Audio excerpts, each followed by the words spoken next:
আসসালামু আলাইকুম গাইস, আমি আর একটা ব্লগ নিয়ে চলে এসেছি আমার মিনি কিচেনে। তো আজকে আমি ব্লগটা কীভাবে আমার কিচেনটা সেট করছি সেটা দেখাবো। তো প্রথমে এখানটায় আমি চুলো সেট করার জন্য জায়গাটা ঠিক করছিলাম। তো চলো, জায়গা ঠিক হয়ে গেল, আমি আমার চুলোটা নিয়ে আসি। চুলোটা শুকাচ্ছিল না কদিন ধরে বৃষ্টির কারণে, সে কারণে রোদে দিয়ে রাখছিলাম। তো দেখছো আমার চুলোটা বিখ্যাত চুলো। তো চুলোটা যখন শুকাতে দেয় তখন চুলোটা পড়ে ভেঙে গেছিলো।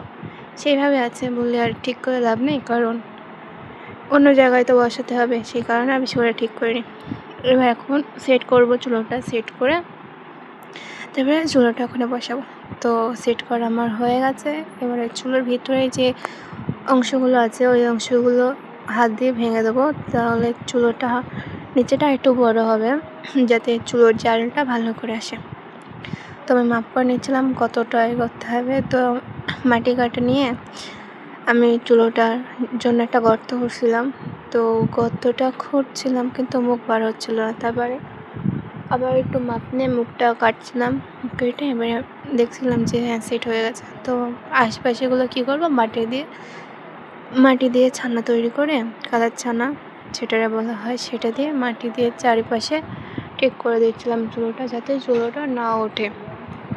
তো আমার চুলো নিয়ে কেউ কিছু কমেন্ট করবে না, কারণ আমি যেরকম পেরেছি সেরকম চুলোটা করেছি। এর থেকে ভালো চুলো আমার থেকে আশা করা যায় না। তো কথায় কথায় আমার চুলোটা সেট করা হয়ে গেল। পানি দিয়েও আমি সেট করছিলাম যাতে চুলোটা সুন্দর লাগে। আর যে কাদাগুলো বেশি ছিল সেটা একটা হাঁড়ি ঢাকা করছিলাম, যাতে ভাত টাত হয়ে গেলে ওই জায়গাটায় আমি রাখতে পারি। আসসালামু আলাইকুম। তো দেখো আমার চুলোটা প্রায় কমপ্লিট হয়ে গেছে। এবার জায়গাটাই পরিষ্কার করব, মাটি আর জল দিয়ে সেটা দেখাবো। তো প্রথমে মানে সমান করে দিচ্ছিলাম যাতে জায়গাটা সুন্দর দেখায়। জায়গাটা ঠিক করছি। তো আমার চলো, জায়গা ঠিক হয়ে গেল, আমি আমার কেমন হচ্ছে সেটা কমেন্টে জানাও। চুলোটা শুকাচ্ছিল না কদিন ধরে বৃষ্টির কারণে, সে কারণে রোদে দিয়ে রাখছিলাম। বাই।